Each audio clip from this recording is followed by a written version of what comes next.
بسم اللہ الرحمن الرحیم۔ خواتین و حضرات السلام علیکم۔ اس وقت یو اے ای اسرائیل کی جو پیس ڈیل اناؤنس ہوئی ہے اس کے بعد بہت تیزی کے ساتھ حالات جو ہیں دنیا اسلام میں وہ تبدیل ہو رہے ہیں۔ بہت سے موقف جو ہیں مختلف مسائل پہ لوگ سامنے لا رہے ہیں، اپنے اپنے انٹرسٹ اور اپنے اپنے مفادات کے مطابق لوگ بات کر رہے ہیں۔ تو آج ہم اس ویڈیو میں جاننے کی کوشش کریں گے کہ دراصل اس کا بیک گراؤنڈ کیا ہے، اس سے کس کو کیا فائدہ پہنچا، کس کو کیا نقصان ہوا، اور ہم کہاں کھڑے ہیں، یو اے ای خود کہاں کھڑا ہے، اس سے کس کو کیا ملے گا اور کون کیا کھوئے گا۔ چند باتیں اس پہ ہم کریں گے، مگر بات کا آغاز میں کرنا چاہتا ہوں جو فلسطین نیشنل انیشیٹو کے سربراہ ہیں مصطفیٰ البرغوثی، ان کی بات سے بہت زبردست اور بہت ہی انہوں نے ایک ویل کیلکولیٹڈ سٹیٹمنٹ دی ہے۔ انہوں نے کہا ہے کہ پیس ڈیل ہوتی ہے ان دو کنٹریز کے درمیان جہاں پہ جھگڑا ہو۔ یو اے ای اور اسرائیل کا جھگڑا کب تھا کہ ان کے درمیان کسی طرح کی کوئی پیس ڈیل ہو۔ دوسری بات جو ہے وہ ہمیں یہ یاد رکھنا چاہیے کہ you A E Israel deal جو ہے اس کا اعلان یہ کوئی تبدیلی نہیں ہے، بلکہ ایک پہلے سے بپا شدہ تبدیلی کی رونمائی ہے، اور ایک اعتبار سے مطلب جو کچھ پہلے انڈر دا ٹیبل ہو رہا تھا وہ سارا کچھ اب on top of the table ہوگا۔ یہ زیادہ بہتر بات ہے کہ ہپوکریسی جو تھی وہ ختم ہوئی ہے، جو کچھ تھا وہ سب سامنے آ گیا، منظر عام پہ آ گیا۔ اس میں ہم بنیادی طور پہ اس ویڈیو میں 11 پوائنٹس ڈسکس کریں گے، جن میں پہلی چیز جو میں عرض کرنا چاہتا ہوں وہ اسرائیل اور عرب امارات کا یو اے ای کے تعلقات کا تاریخی پس منظر ہے۔ اس کے تاریخی پس منظر میں ایک شخصیت کو ہمیں نہیں بھولنا چاہیے جن کا نام شیخ زاید بن سلطان النہیان تھا۔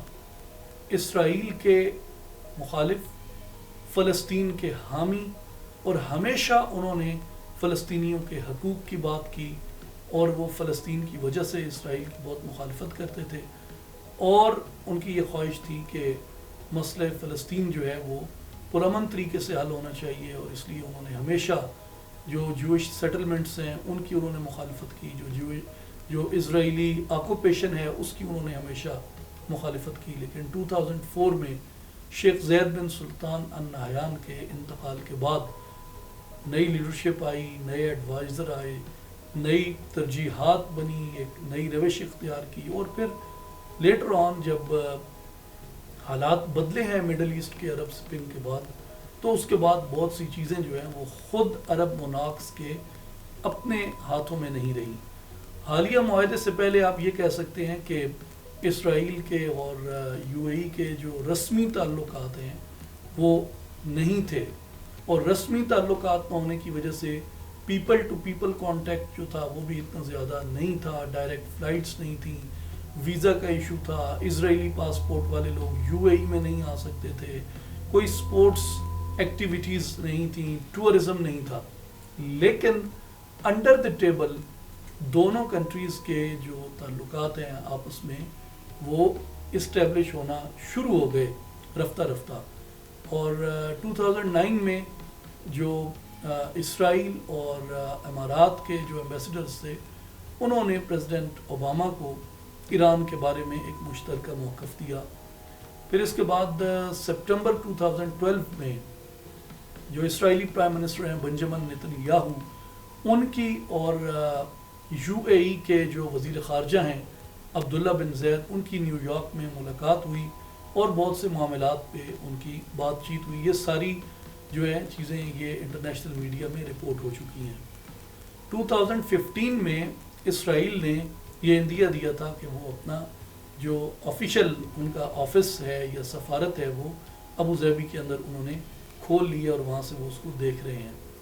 پھر اسرائیل کے جو ایمبیسڈر ٹو یونائٹڈ اسٹیٹس تھے رون ڈیمر، ان کی اور جو اماراتی سفیر تھے امریکہ میں یوسف العتیبہ، ان کے مابین کئی مواقع پہ مختلف تفصیلی ملاقاتیں ان معاملات پہ ان کی آپس میں ہوتی رہی ہیں۔ پھر 2018 کے اندر ایک امریکی ریسٹورنٹ میں پرائم منسٹر نیتن اور امارات کے جو سفیر تھے یوسف العتیبہ اور بحرین کے جو ایمبیسڈر ٹو یونائٹڈ اسٹیٹس تھے، ان کی آپس میں ملاقات ہوئی۔ پھر اکتوبر 2018 میں امریکہ کا ایک تھنک ٹینک ہے Jewish institute for national security of united states, اس کے ڈنر میں بھی اسرائیلی سفیر اور اماراتی سفیر یہ آپس میں ملتے رہے۔ پھر اسرائیل کے مختلف منسٹرز جو ہیں مختلف مواقع پہ وہ یو اے ای کا ابوظہبی کا دورہ کرتے رہے ہیں، خاص طور پہ Israeli energy minister for national infrastructure. پھر 2017 کی ایک اہم بات جو انٹرنیشنل میڈیا میں رپورٹ ہوئی وہ یہ تھی کہ لیبیا کے جو باغی جنرل ہیں خلیفہ حفتار، ان کو فیسیلیٹیٹ کیا، اسرائیل کے ساتھ ان کی میٹنگز کروائیں تاکہ ان کو اسرائیل سے ملٹری ایڈ مل سکے، اور یہ فیسیلیٹیشن جو تھی یہ یو اے ای کی طرف سے کی گئی۔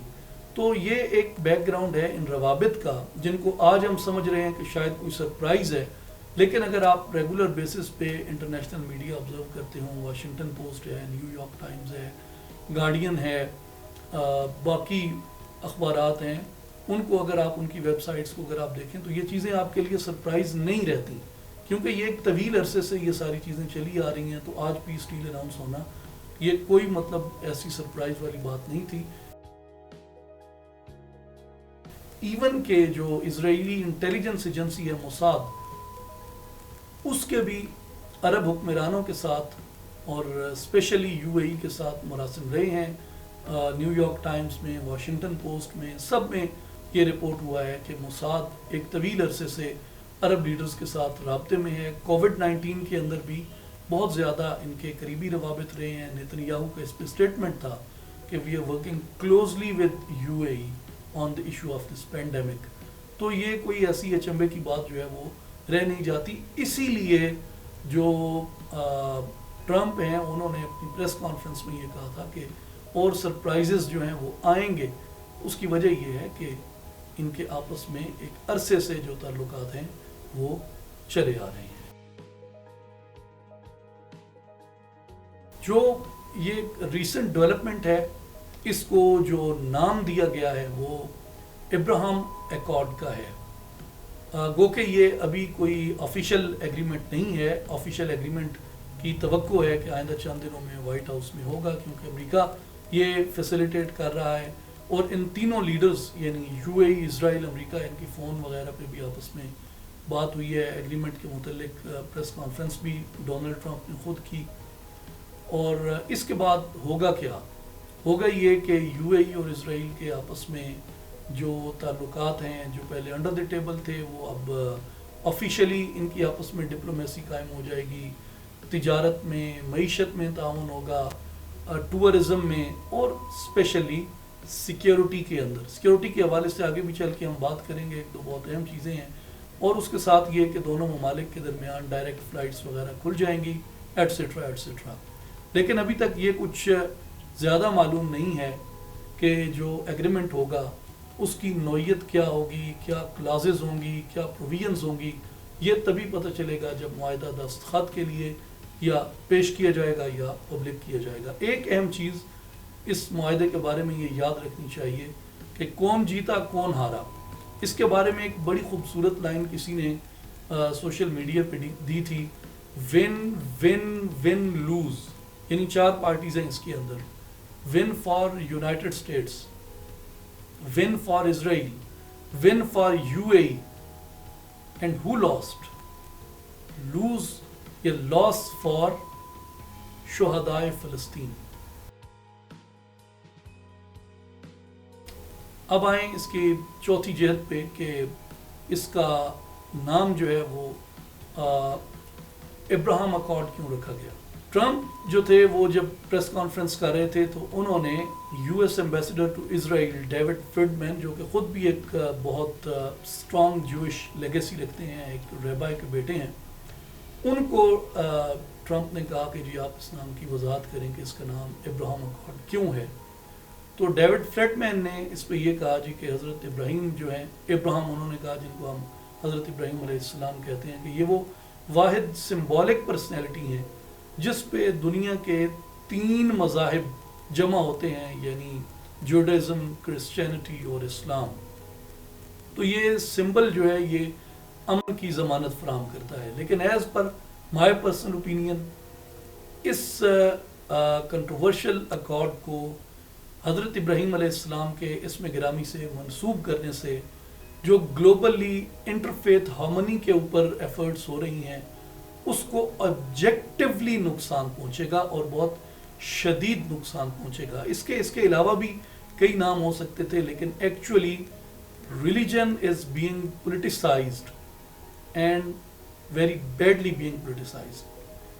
پھر اس میں یہ ہے کہ جی مسلم پاپولیشن جو ہے اس کے سامنے حضرت ابراہیم علیہ السلام کا نام استعمال کر کے جو آزاد خیال مسلمان ہیں ان کے اندر وہ ایک سافٹ کارنر پیدا کریں گے.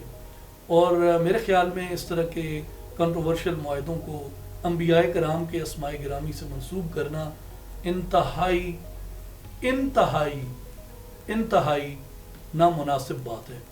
اور اس کے پیچھے جو مقاصد ہیں وہ یہ ہیں کہ سیاسی طور پہ اسرائیل کو تسلیم کرنے کی جو پالیسی ہے اس کو ہر ممکن طریقے سے فروغ دیا جائے. اور ظاہر ہے کہ سب لوگ جانتے ہیں کہ اس سے اچھا خاصا اس کو فروغ دیا جا سکتا ہے حضرت ابراہیم علیہ السلام سے منسوب کر کے، انٹرفیتھ کی بات کر کے، بہت سی اور اس طرح کی حاشیے چڑھا کے یہ بات بڑھائی جائے گی. آپ دیکھیں گے آنے والے ٹائم میں.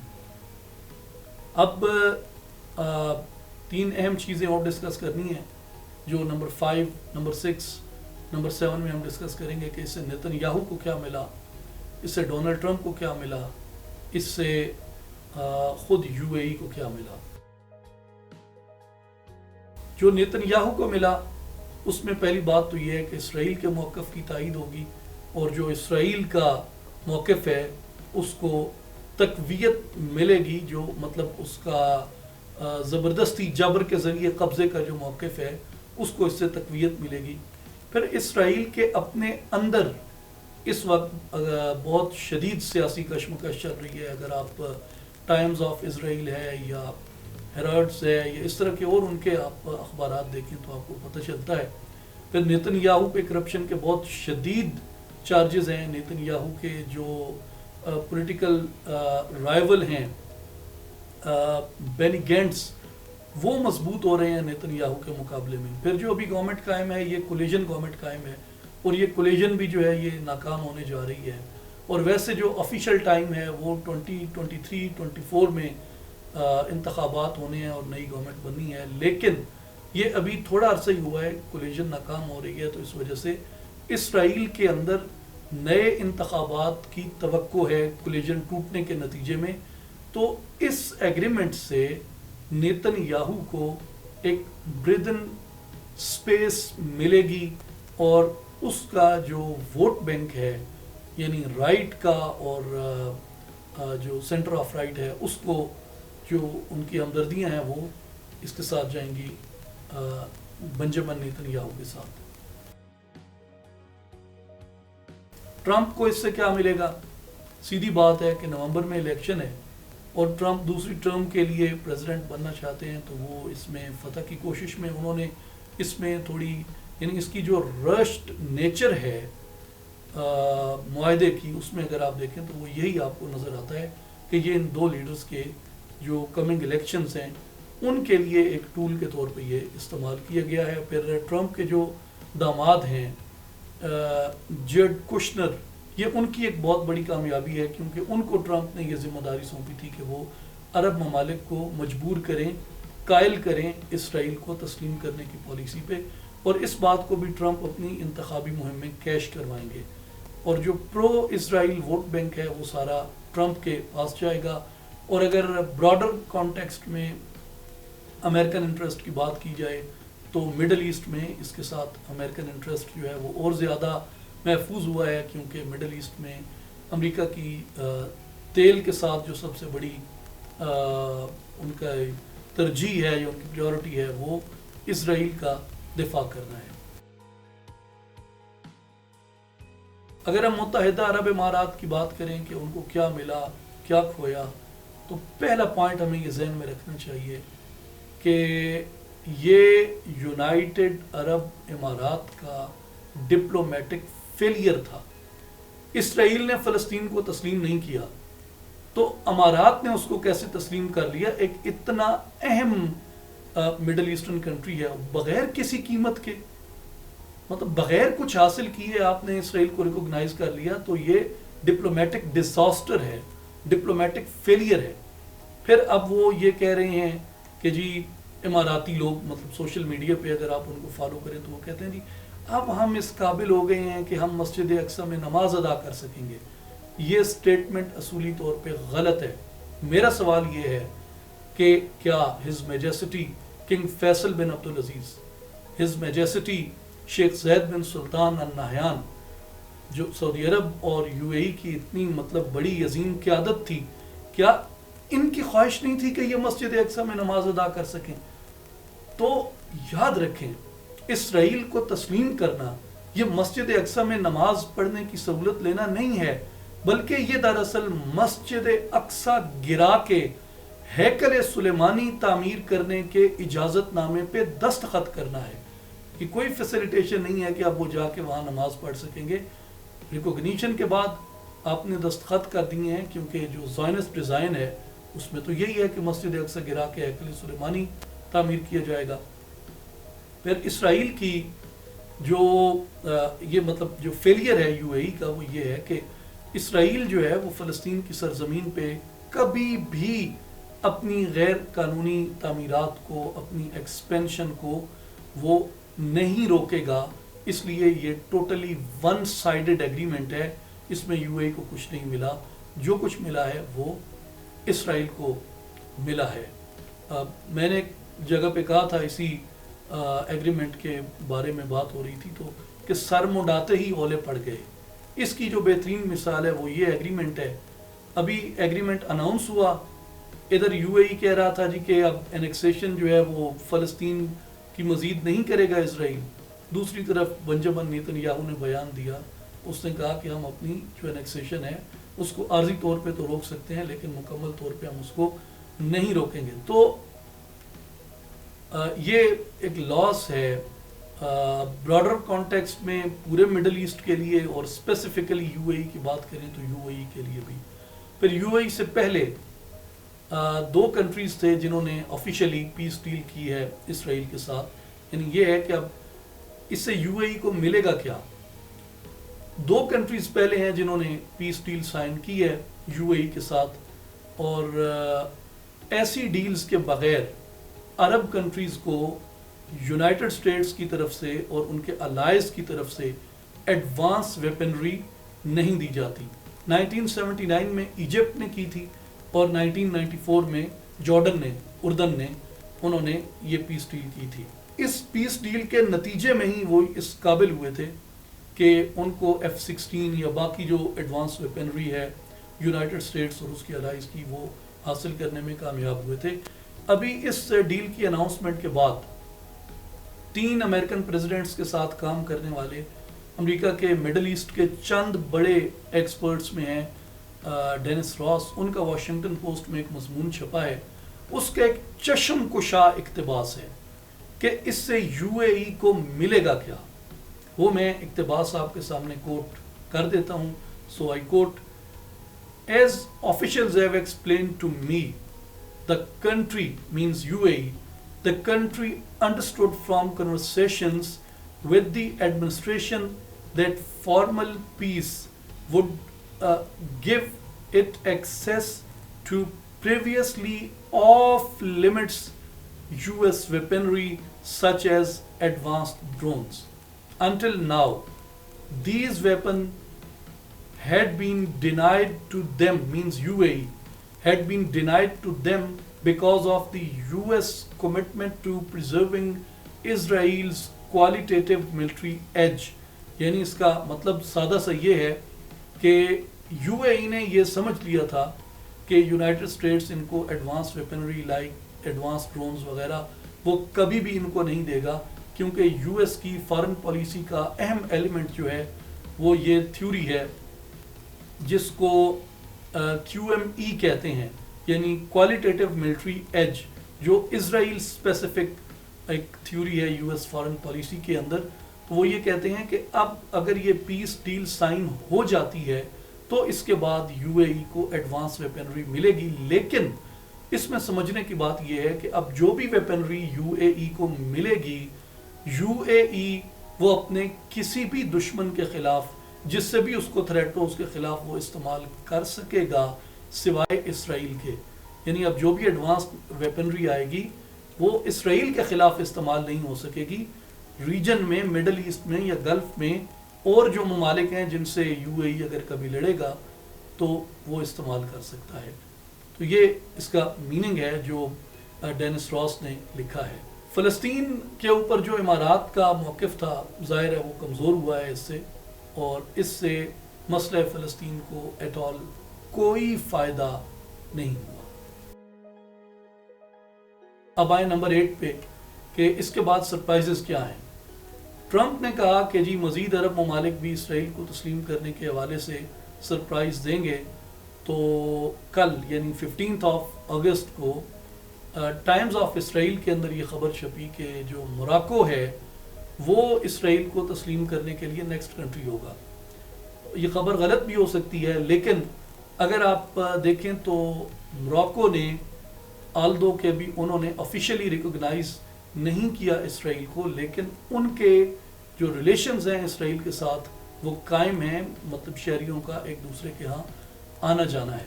اس کے بعد عمان اور بحرین وغیرہ وہ بھی قطار کے اندر لگے ہوئے ہیں. جیسے ڈیل آف سینچری ہے، اس کو بھی اگر آپ دیکھیں تو جس وقت ڈیل آف سینچری سائن ہو رہی تھی تو اس میں حالانکہ پیس ڈیل جو تھی وہ ایجپٹ کی اور جارڈن کی ہوئی تھی اسرائیل کے ساتھ. تو جو جنوری 2020 میں ٹرمپ نے ڈیل آف سینچری اناؤنس کی، اس میں ان کا جانا تو بنتا تھا، لیکن جو اس سے پہلے جنہوں نے کوئی فارمل پیس ڈیل نہیں کی ان میں عمان، بحرین اور you A E, in 3 countries کے نمائندے جو تھے وہ وہاں پہ گئے ہوئے تھے، جو اس بات کا اظہار تھا کہ یہ اوور ویلمنگ ہیں اپنے فارمل ریلیشنز بنانے کے لیے اسرائیل کے ساتھ. اس لیے میری ذاتی رائے یہ ہے کہ کسی بھی عرب کنٹری سے، کسی بھی نارتھ افریقن عرب کنٹری سے، خاص طور پہ جہاں مونارکس بیٹھے ہیں وہاں سے اچانک خبر کوئی بھی آ سکتی ہے، تو سرپرائز نہیں رہنا چاہیے. پھر 9 چیز اگر ہم ڈسکس کریں فلسطینی عوام اور فلسطین پر اس کے اثرات کیا ہیں. آپ سب نے دیکھا ہوگا فلسطین نے اس کی شدید مخالفت کی ہے، فلسطینیوں نے بہت احتجاج کیا ہے، بلکہ تمام فلسطینی یک زبان ہے اس بات کے اوپر کہ یہ فلسطین اور اقصی کی پیٹھ میں چھرا گھونپنے کے مترادف تھا. اور یو اے ای کلیم کر رہا ہے کہ جی یہ فیصلہ انہوں نے in the best interest of Palestine and Palestinians کیا ہے، لیکن جن کے بیسٹ انٹرسٹ میں یہ فیصلہ کیا ہے ان سے رائے نہیں لی گئی کہ انہیں کرنا ہے یا نہیں. ایک فلسطینی نمائندہ ہیں حنان اشراوی، ان کی بہت ذومانی ٹویٹ ہے، زندگی کے بہت سے اسپیکٹس کے اوپر اپلائی ہوتی ہے. خاص طور پہ یہ دیکھ کے تو آپ کا دل جو ہے وہ جل جاتا ہے. انہوں نے لکھا ایک چھوٹی سی لائن ہے، may you never be sold out by your friends. Number 10 بہت ہی ایک کرٹیکل اس کو اب پیش کیا جا رہا ہے میڈیا پہ، اور جو عالمی زبان بولنے والے یا عالمی طاقتوں کی یا خفیہ عالمی طاقتوں کی زبان بولنے والے پاکستان میں جو بعض اشرافیہ کے نمائندے ہیں، ان میں یہ ہے کہ جی پاکستان اور اس حالیہ معاہدے کا لے کے بہت لمبی چوڑی وہ اب باتیں کر رہے ہیں، یعنی وہ پروں کے کوے بنا رہے ہیں. اور دوسری اس میں اہم بات یہ سمجھنے کی ہے کہ کیا پاکستان کا جو فلسطین پر موقف ہے یہ کسی اور ملک کے موقف کے اوپر منحصر ہے. میں 2-3 پرنسپل باتیں عرض کرنا چاہتا ہوں کہ پاکستان نے اپنے داخلی اور خارجی مسائل کو سامنے رکھتے ہوئے ایک بڑی نپی تلی سی سٹیٹمنٹ دی ہے کہ جی پاکستان ہمیشہ فلسطینیوں کے حقوق میں اپنا کردار ادا کرتا رہے گا. حقیقت یہ ہے کہ پاکستان کے پاس آپشنز بہت محدود ہیں. ڈپلومیٹیکلی اگر آپ دیکھیں تو مڈل ایسٹ میں پاکستان اپنے تعلقات کسی ملک سے خراب کرنے کا متحمل اس وقت نہیں ہے. لیکن جہاں تک بات اس ڈیل میں اسرائیل کو ریکگنائز کرنے یا نہ کرنے کی تھی، اس ایشو پہ پاکستان کے فارن آفس کی جو اسٹیٹمنٹ ہے وہ کیٹاگوریکل نہیں ہے.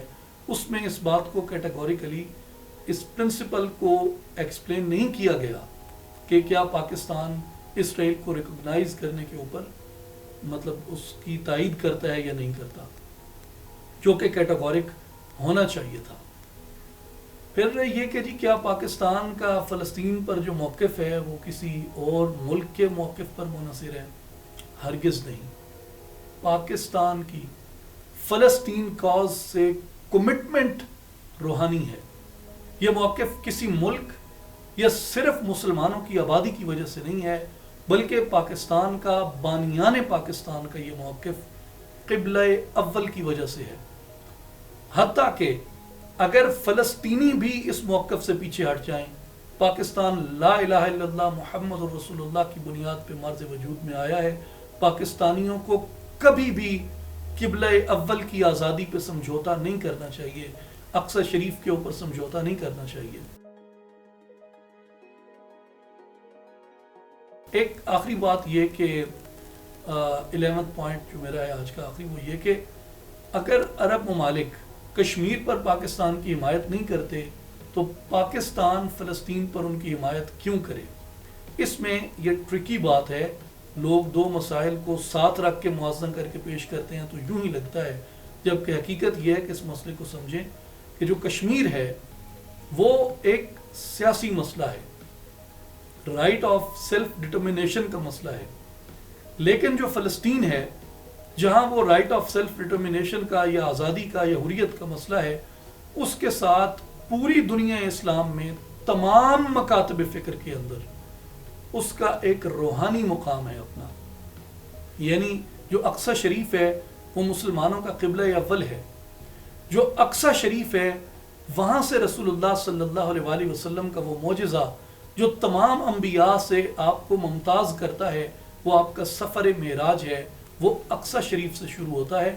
اور قرآن مجید میں اقصی شریف اور اس کے گرد و نواح یعنی فلسطین کی برکت پہ بہت سی آیات ہیں. اس لیے کشمیر اور فلسطین کا آپ پولیٹیکل بیسس پہ تو ایک کمپیریزن اگر کرنا چاہیں تو ضرور کریں، لیکن ریلیجیس اور اسپرچول گراؤنڈز پہ قبلہ اول جو ہے وہ یعنی بیت اللہ اور مسجد نبوی کے بعد مسلمانوں کے درمیان سب سے مقدس ترین مقام ہے. قرآن مجید میں اس کا کئی مقامات پہ ذکر ہے. اور اگر کوئی عرب ملک پاکستان کی سپورٹ نہیں کرتا تو اس کا ہرگز ہرگز ہرگز یہ مطلب نہیں ہے کہ ہم قبلہ اول پہ سمجھوتا کر لیں. ہم فلسطین کی جو حمایت ہے وہ قبلہ اول کی وجہ سے کرتے ہیں.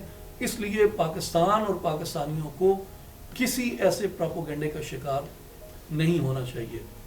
جو اختتام ہے وہ میں اپنی گفتگو کا مولانا الطاف حسین حالی کے 2 اشعار پہ کرنا چاہتا ہوں، اور دوسرے شعر کے مصرع ثانی میں ایک چھوٹی سی ترمیم کے ساتھ، اور مجھے اس یقین کے ساتھ کہ یہ مولانا حالی کی روح پہ گرا نہیں گزرے گا، بلکہ جس رقت سے وہ گزر رہے ہوں گے ان کے ہاں آنسوؤں کی ایک لڑی اور بن جائے گی. اے خاصہ خاصان رسول وقت دعا ہے، امت پہ تیری آ کے عجب وقت پڑا ہے. وہ دین جو بڑی شان سے نکلا تھا عرب سے، اسی عرب میں وہ آج غریب الغربا ہے.